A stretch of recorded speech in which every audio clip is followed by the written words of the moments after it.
नमस्कार, आप देख रहे हैं डीएन न्यूज़ प्लस का खास कार्यक्रम चर्चा है और बहुत सारी चर्चाएं लेकर मैं हाजिर हूं आपके सामने शकील साजिद।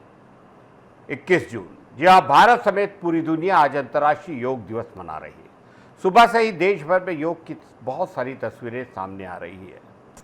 आंध्र प्रदेश के विशाखापट्टनम में आयोजित मुख्य कार्यक्रम में प्रधानमंत्री नरेंद्र मोदी ने हजारों लोगों के साथ योगाभ्यास किया। वहीं राज्यों के मुख्यमंत्री, मंत्री, जनप्रतिनिधि और लाखों नागरिकों ने भी योग कर स्वस्थ जीवन का संदेश दिया। अंतर्राष्ट्रीय योग दिवस के लिए 21 जून की तारीख क्यों चुनी गई? दरअसल 21 जून उत्तरी गोलार्ध का सबसे लंबा दिन होता है, जिसे समर सॉल्स्टिस कहा जाता है।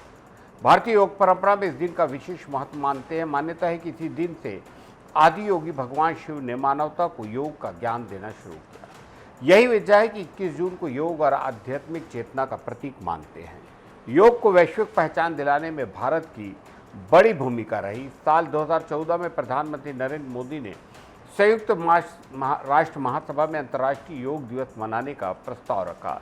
इस प्रस्ताव को रिकॉर्ड 177 देशों का समर्थन मिला और महज 90 दिनों के भीतर इसे मंजूरी मिल गई। इसके बाद 21 जून 2015 को पूरी दुनिया ने पहला अंतर्राष्ट्रीय योग दिवस मनाया।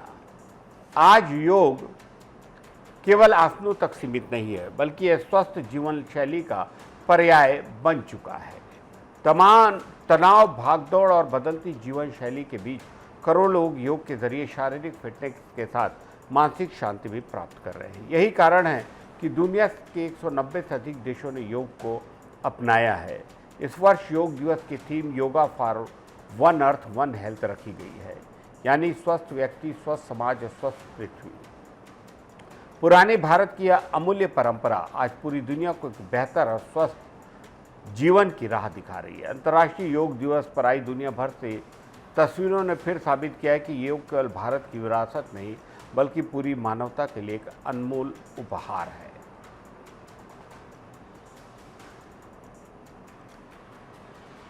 फीफा वर्ल्ड कप 2026 को दुनिया का सबसे लोकप्रिय खेल आयोजन मान रहे हैं, लेकिन इसकी असली ताकत सिर्फ फुटबॉल तक सीमित नहीं है।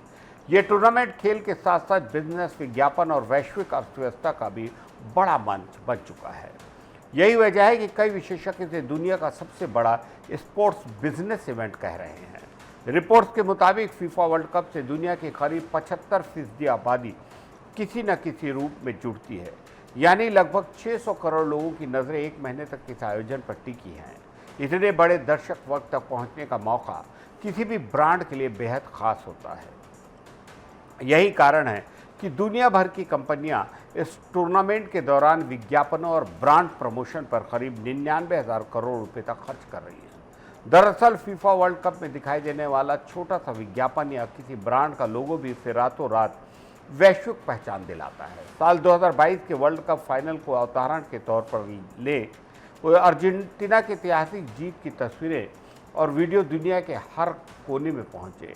उस दौरान मैदान में दिखने वाले कई ब्रांड्स को करोड़ों लोगों ने एक साथ देखा। मार्केटिंग विशेषज्ञों के मुताबिक इतनी बड़ी वैश्विक दृश्यता किसी अन्य मंच पर हासिल करना बेहद मुश्किल और महंगा होता है। फीफा और विभिन्न आर्थिक अध्ययनों के अनुसार वर्ल्ड कप केवल खेल का आयोजन नहीं, बल्कि ये वैश्विक अर्थव्यवस्था को भी बड़ा फायदा पहुंचाता है।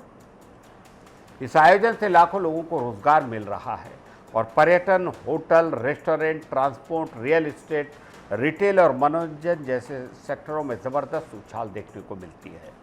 मेजबान देश की अर्थव्यवस्था को भी अरबों रुपयों का सीधा और अप्रत्यक्ष लाभ होता है। वर्ल्ड कप के दौरान विज्ञापनों की कीमत आसमान छूती है। बड़े मैचों, खासकर सेमीफाइनल और फाइनल मुकाबलों के दौरान कुछ सेकंड के विज्ञापन स्लॉट के लिए कंपनियां करोड़ों रुपए खर्च करती है, क्योंकि उन्हें पता होता है कि इस समय पूरी दुनिया की नज़रें एक ही स्क्रीन पर टिकी है। फीफा वर्ल्ड कप आज केवल फुटबॉल का महाकुंभ नहीं, बल्कि खेल, कारोबार, ब्रांडिंग और वैश्विक अर्थव्यवस्था का सबसे बड़ा संगम है। मैदान पर खिलाड़ी ट्रॉफी जीतने संघर्ष करते हैं, जबकि मैदान के बाहर दुनिया की बड़ी बड़ी कंपनियां अरबों दर्शकों का ध्यान जीतने की होड़ में। और यही फीफा विश्व कप की असली ताकत है, जो दुनिया के किसी भी अन्य खेल आयोजन से इसे अलग और बेहद खास बनाती है। फीफा में जो फुटबॉल उपयोग में लाई जाती है उसके लिए भी बहुत ज़्यादा बोली लगी जाती है। और जब हम इसे देखते हैं, मेरे सामने भी जो स्क्रीन पे आप देख रहे हैं, ट्रियोनाडा की फुटबॉल की यूज़ बताई जा रही है, तो इससे आप समझ सकते हैं कि कितना कीमती है ये वर्ल्ड कप। यूपीएससी सिविल सेवा परीक्षा को देश की सबसे प्रतिष्ठित और कठिन परीक्षाओं में गिना जाता है। हर साल लाखों युवा आईएएस, आईपीएस, आईएफएस बनने के सपना लेकर परीक्षा में बैठते हैं। इन ऑल इंडिया रैंक 1 हासिल करने वाले उम्मीदवार का पूरे देश का ध्यान खींचता है। इंटरव्यू, सफलता की रणनीति और उसके संघर्ष की कहानी चर्चा रहती। लेकिन बड़ा सवाल ये कि क्या यूपीएससी टॉपर बनना बड़ी कामयाबी है, और क्या सभी टॉपर्स आगे चलकर देश के सबसे बड़े प्रशासनिक पदों तक पहुंचते हैं? पिछले 30 वर्षों के यूपीएससी टॉपर्स के करियर पर नज़र डालें तो जवाब थोड़ा अलग है। टॉप रैंक शानदार शुरुआत जरूर देती है, लेकिन आगे का सफ़र केवल रैंक तय नहीं करती। प्रशासनिक क्षमता, नेतृत्व, फैसले लेने की योग्यता और समय के साथ चुना गया कैरियर ही किसी अधिकारी की असली परीक्षा बनता है। इन 30 वर्षों में कई टॉपर्स ने प्रशासनिक सेवा के अलावा दूसरे क्षेत्रों में भी पहचान बनाई। 1995 के टॉपर इकबाल सिंह धालीवाल ने आईएएस छोड़कर शिक्षा और रिसर्च के क्षेत्र में काम किया। 2009 के टॉपर शाह फैजल ने प्रशासनिक सेवा से इस्तीफा देकर राजनीति में कदम रखा, वापस फिर इस सेवा में आ गए। 2001 के टॉपर आलोक रंजन झा ने आईएएस की जगह भारतीय विदेश सेवा का चुना और आज भारत का विदेशों में प्रतिनिधित्व कर रहे हैं। दिलचस्प बात यह कि सभी टॉपर्स कलेक्टर या मुख्य सचिव जैसे पदों तक नहीं पहुंचे। कुछ अधिकारी केंद्र सरकार में नीति निर्माण से जुड़े, कुछ अंतर्राष्ट्रीय संस्थानों में गए, तो कुछ ने सामाजिक और शैक्षणिक क्षेत्रों में योगदान देना चुना। रैंक 1 हासिल करना कामयाबी की गारंटी नहीं, बल्कि अवसरों का एक बड़ा दरवाज़ा ज़रूर खोलता है। कई टॉपर्स आज सचिव, प्रिंसिपल सेक्रेटरी, कमिश्नर और विभिन्न मंत्रालयों में वही वरिष्ठ पदों पर कार्यरत है। दूसरी ओर हाल के वर्ष के टॉपर्स अभी प्रशासनिक कैरियर के शुरुआती चरण में हैं और प्रशिक्षण या फील्ड पोस्टिंग पर काम कर रहे हैं।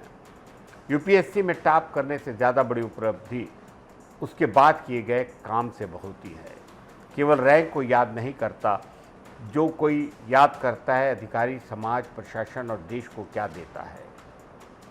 जिम्मेदारी, नेतृत्व और लगातार खुद को साबित करने की ये कहानी है यूपी टॉपर्स की।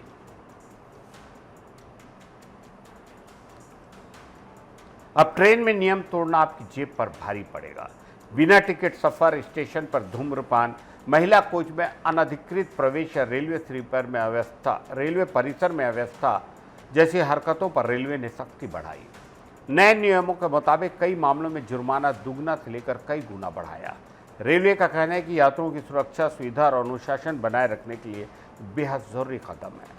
ऐसे में अगर आप भी रेल यात्रा करते हैं तो ये खबर ज़रूरी है। अगर आप ट्रेन में बिना टिकट यात्रा करते हैं, रेलवे स्टेशन पर धूम्रपान करते हैं या नियमों का उल्लंघन, तो पहले से कहीं ज़्यादा जुर्माना भरेंगे।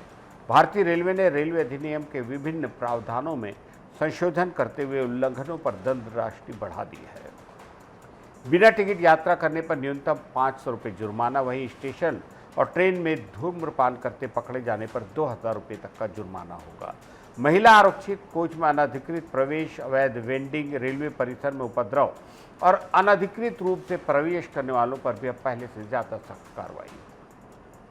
रेल मंत्रालय का कहना कि बढ़ती यात्री संख्या को देखते हुए रेलवे में अनुशासन और सुरक्षा जरूरी है। इस उद्देश्य से रेलवे अधिनियम में संशोधन कर दंड के प्रावधान कड़े हैं। जारी अधिसूचना के अनुसार नए नियम लागू हो चुके हैं। ऐसे में रेलवे यात्रियों को सलाह दी जा रही है कि यात्रा के दौरान सभी नियमों का पालन करें, क्योंकि अब छोटी सी लापरवाही भी बड़ा जुर्माना बन सकती है। रेलवे का साफ संदेश है, नियमों का पालन कीजिए, सुरक्षित सफ़र कीजिए, वरना अब जुर्माना पहले से कहीं ज़्यादा भारी पड़ सकता है। और यकीन मानिए, भारतीय रेलवे हमारी रीढ़ की हड्डी है यात्रा परिवहन की, और हम सभी को ये बहुत ज़रूरी है, बहुत सारी हमें सुविधाएं देती है। छत्तीसगढ़ के रायपुर और नया रायपुर के लिए बड़ी खबर। अब नवा रायपुर का बॉटनिकल गार्डन और रायपुर का नंदन वन निजी कंपनियों की मदद से बनेगा। सरकार ने तय किया है कि दोनों जगहों को पीपीपी मॉडल के तहत विकसित करेंगे, यहाँ आने वाले लोगों को ज़्यादा सुविधाएं और बेहतर अनुभव के लिए। बॉटनिकल गार्डन करीब 350 एकड़ में फैला हुआ और जंगल सफारी के पास स्थित है, जबकि नंदनवन लगभग 43 एकड़ में रायपुर भिलाई रोड के पास है। अभी ये जगह लोगों को घूमने और प्रकृति देखने के लिए है, लेकिन अब इन्हें पूरी तरह नए अंदाज में विकसित करने की योजना है। सरकार का कहना है ऐसी सुविधाएं जोड़ी जाएंगी जो लोगों को आकर्षित करे। उदाहरण के लिए जैसे बड़े शहरों के पार्कों में बच्चों के खेलने के लिए अलग जोन, बैठने के लिए आरामदायक बेंच, रात में आकर्षक लाइटिंग, गाइड की सुविधा होती है। इसी तरह बॉटनिकल गार्डन में उदाहरण के तौर पर एक नेचर एजुकेशन सेंटर बनाया जा सकता है, जहां बच्चे पेड़ पौधे और पर्यावरण के बारे में सीख सकते हैं। वहीं नंदनवन में छोटे छोटे इको ट्रेल बनाए जा रहे हैं, जहां लोग चलते हुए जंगल और पक्षियों को करीब से देखें। नंदनवन में कुछ सुविधाएं जैसे नौका विहार और कुछ हिस्सों की देखरेख सही तरीके से नहीं हो रही, जिसकी वजह से पर्यटकों की संख्या कम हुई है। अब उम्मीद है कि ये जगह फिर से लोगों की पसंदीदा बन जाएगी। इस पूरे प्रोजेक्ट को लेकर 6 जुलाई को निवेशकों के साथ बैठक होगी, आगे की योजना तय होगी। कुल मिलाकर ये कदम रायपुर के पर्यटन को बढ़ाने और लोगों को बेहतर प्राकृतिक अनुभव देने की दिशा में अहम है।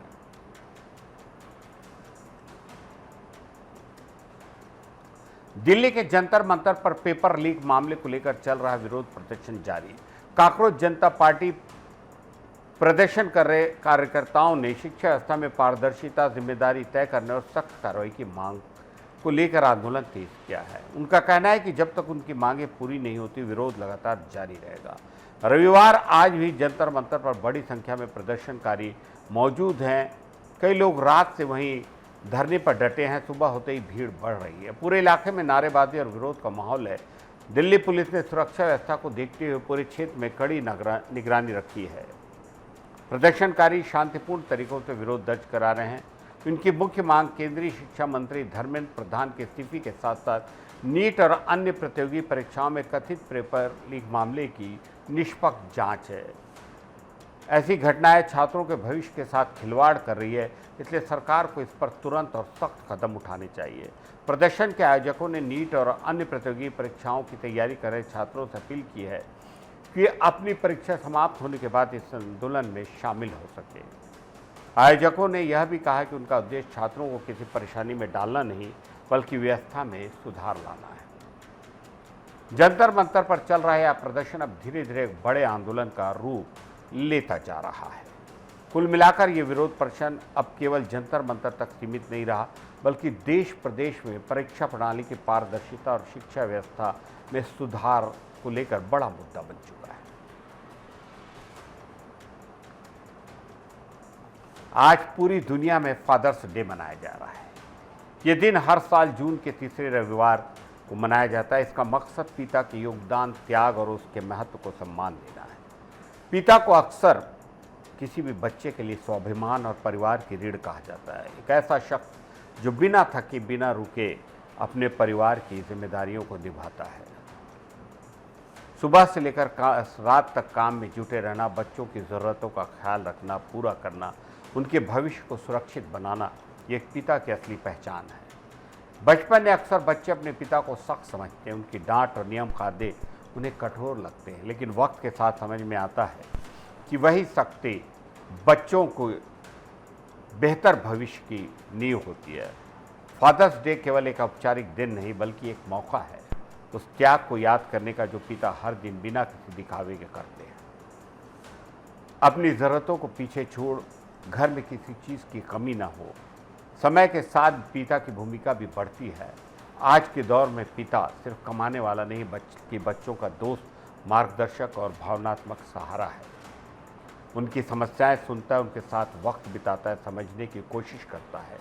देश और दुनिया में लोग आज अपने पिता के साथ तस्वीरें और भावनाएं साझा कर रहे हैं, पिता को हीरो बता रहे हैं, तो कहीं सबसे बड़ा सपोर्ट सिस्टम।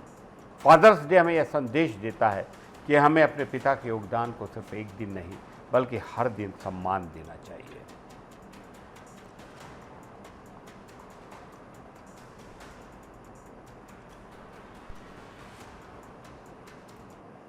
चर्चा में एक चीज़ हम भूल रहे थे। आज छत्तीसगढ़ की राजधानी रायपुर में प्रतिपक्ष के नेता राहुल गांधी भी पहुंचे हैं। इस अवसर पर अभनपुर पहुंच चुके हैं। वो 2 बजे के बाद उन्होंने रायपुर एयरपोर्ट पर पहुंचे और उसके बाद वो अभनपुर के लिए निकल चुके हैं। DA news plus Rahul Gandhi को भी हमारे छत्तीसगढ़ के दौरे पर बधाइयाँ और शुभकामनाएं देता है। आज की चर्चा में इतना ही। इजाज़त दीजिए शकील साजिद को। नमस्कार।